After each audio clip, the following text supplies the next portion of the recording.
కక్షపూరితంగా ఇక్కడ స్థానిక కాంగ్రెస్ పార్టీ ఎమ్మెల్సీ గారు జీవన్ రెడ్డి గారు మరి అధికార బదిలీ జరిగినటువంటి వెంటనే కక్షపూరితంగా కేసు పెట్టి వారిని అరెస్ట్ చేసి జైల్లో ఉంచడం జరిగింది.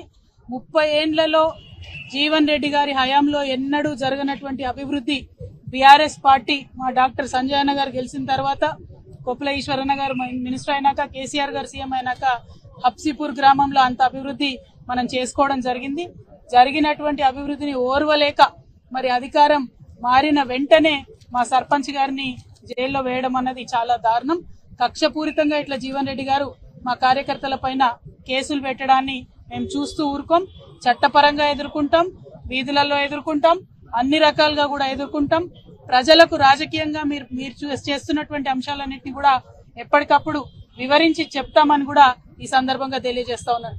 చాలా సీనియర్ నాయకులు జీవన్ రెడ్డి గారు కాంగ్రెస్ పార్టీ అధికారంలోకి రావాలి అన్నారు. మరి అంతకుముందు కాంగ్రెస్ పార్టీ అధికారంలో లేనప్పుడు, బీఆర్ఎస్ పార్టీ అధికారంలో ఉన్నప్పుడు ఫ్రెండ్లీ పోలీసింగ్ పేరుతోని ప్రజలను పువ్వుల్లో పెట్టుకొని చూసుకోవడం జరిగింది. ఏ పార్టీ కార్యకర్తలైనా వారి మీద రాజకీయ పరంగా మేము పోరాటం చేసినాం తప్పితే చట్టాన్ని వాడుకొని, పోలీసులను వాడుకొని ఇట్లా ఎప్పుడు కక్ష తీర్చుకోలేదు. ఇది కాంగ్రెస్ రాజ్యమా, కాకీల రాజ్యమా అనే విధంగా ఇవాళ రాష్ట్రం అంతా కూడా వ్యవహారం నడుస్తా ఉన్నది.